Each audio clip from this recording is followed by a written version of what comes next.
bringing you the latest news from Coronado Athletics. This is the Mustang Fan Zone podcast from 100.7 The Score. We are back in the high school fan zone. I'm Randy Rosetta, and we're going to be joined on the phone by Coronado baseball coach Brad Bibb. And as I said, I think it was last week, when I have to scramble, it usually is baseball coaches who bail me out. It was, I'm trying to think who it was. It was Ralph Ramon last week. There's been another one along the way. You can count on baseball coaches. And the dude on the phone is one of the best guys around, and he's got a pretty good team coming back this year. Brad, how's it going? It's going great. I appreciate you having me on. I was pulling out of the field when you texted and excited to fill in tonight.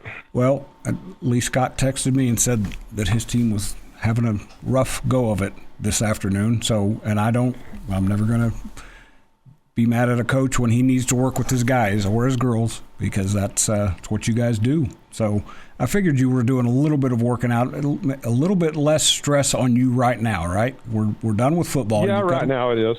You can kind of go home and be dad and not think as much about baseball, but we're coming up pretty quick. You sent me your schedule, and I sent you guys the message. Ralph Ramon snuck me his schedule just kind of out of the blue, so he beat everybody to the punch. But you were number 2, so you got that going for you.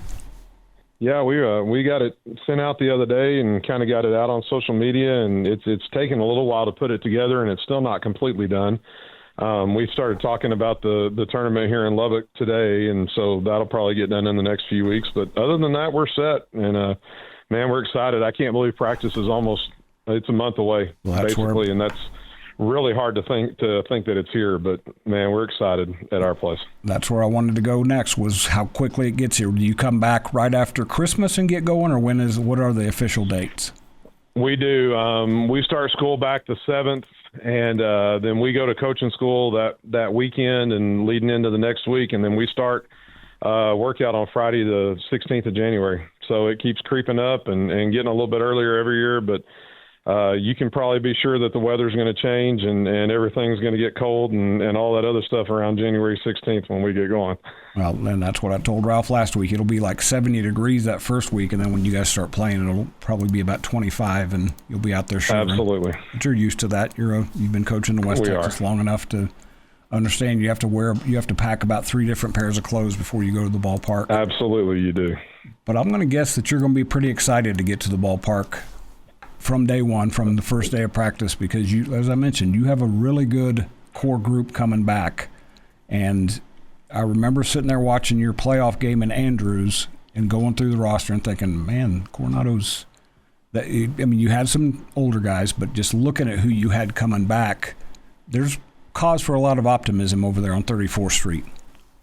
Oh, absolutely. We probably we probably got done last year and let the dust settle a little bit, and we lost a bunch of kids that had been really big contributors for us. But, a heavy dose of what we put on the field last year was juniors and sophomores. And so we've got, I think, something around 140 innings coming back on the mound, which is really exciting, and probably half of our at-bats coming back, and we feel like we've got some guys who played part-time last year who are gonna slide into big roles for us, and we really, really feel good about things on paper. Now we got to go play, and our district is tough, and our preseason is tough, and all those things, but we feel like the group's hungry. They were excited about what we did last year, but we feel like there's more in the tank, and we're really excited to get out there and prove it.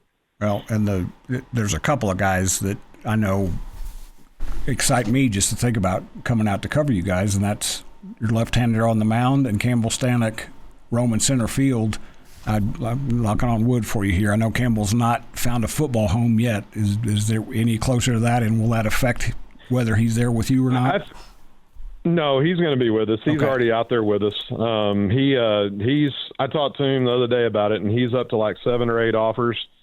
So I think he's wading through everything and deciding what he's going to do, and I'm sure they'll make a decision before we get going. But he's already out there with us, and he's been scrimmaging a little bit, and he's rusty, and I think he'd be the first one to tell you that. But we're excited to have him back out there, and our left-hander on the mound's getting better too. So we're really excited about those two guys. I was going to let you say his name, but I'll say it if you won't. Graham Harden, who it was a joy to watch him It's fun to watch him the last 2 years just grow and get better, and I can't imagine that's not going to take off. We'll talk a little bit more about that. We're sneaking up on a break. I want to go back to Campbell, though, for a minute.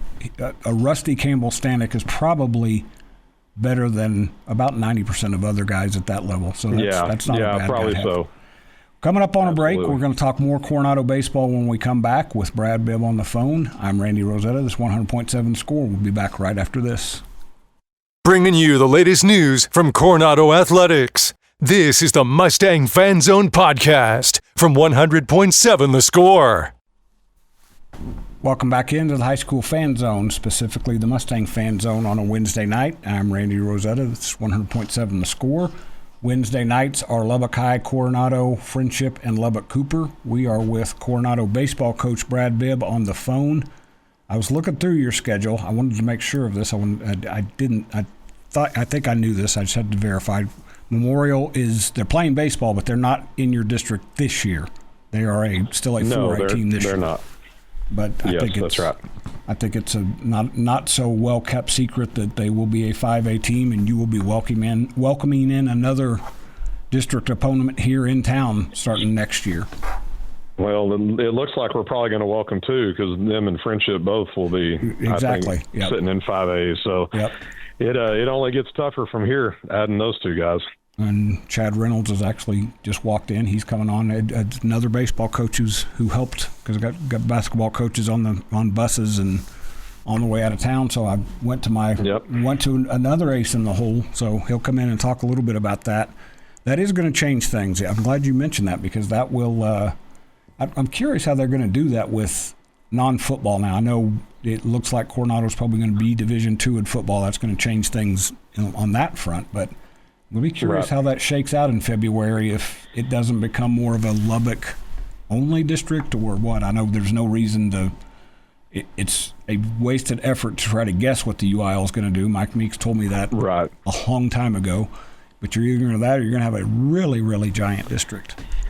Yeah, I would be shocked if they just give us a Lubbock-only district, although that would be awesome and incredible and really fun. But I would be shocked if we only get 6. I think they'll either send us north and make us into a giant 10-team district, or send us back east with Abilene and make it a 9-team district. And either one of those would be difficult and all that stuff. But you waste a lot of energy trying to figure out what the UIL is going to do. It's easier to just wait till February. Yep, exactly. I know they did put the official snapshot numbers out, which was nice of them, but that doesn't mean much just now. I remember sitting and talking to Mike the last time when realignment was coming up, because there was a lot of chatter about in football, and I don't know if this would have been the case. I don't think it would have been the case in other sports, but in football there was that possibility that you guys could have been lumped with El Paso schools for district games in football.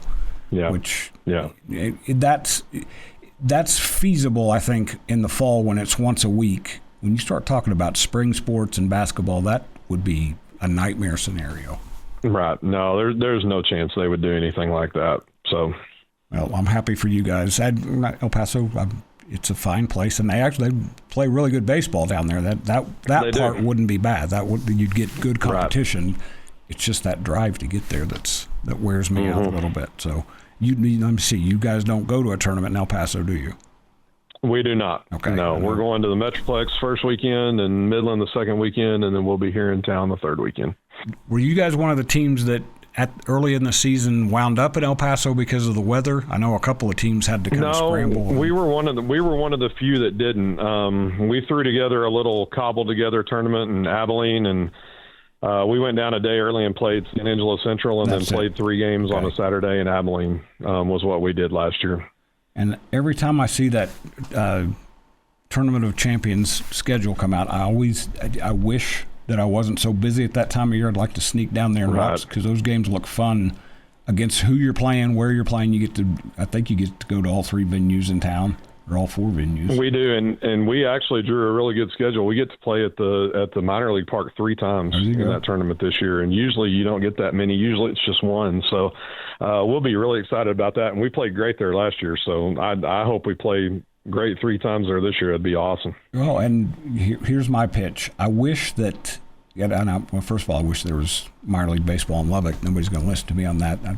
I think that horse is dead.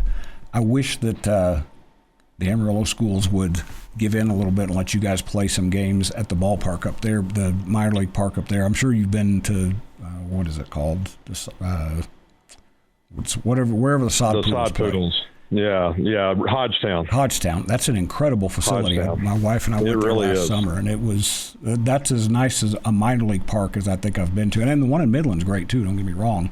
But it's just a they're great both setting. really nice. And plus your guys would enjoy getting to step on something a little bit different. So.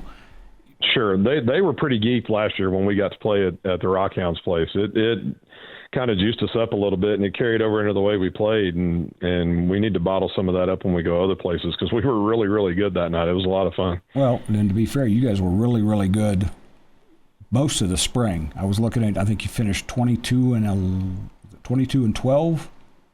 Yeah, something like that. 21 and 12, 22 and 12. Got to the third round because I know you beat, or did you get second round?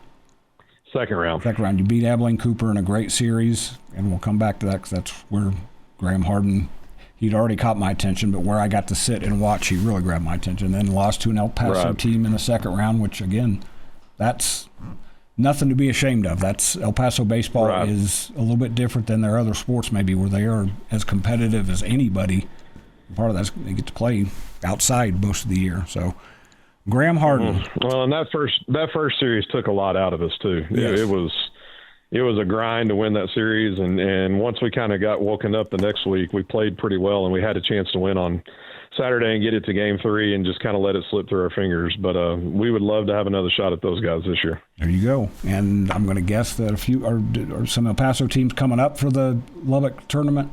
I think we're going to have a couple. Okay. Saw the list today. I think there's 17 teams. I know Americas, who we played in the playoffs, is coming. I think El Dorado's coming.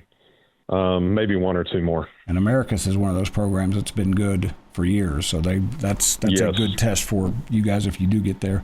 Real quick, Graham Harden, getting to watch him when he first came up, I was like, okay, this kid has some potential and it's going to be fun to watch. But then sitting at Andrews, if you've never been at Andrews, the press where you sit in press row, you're basically eye level with the pitcher's mound. Right.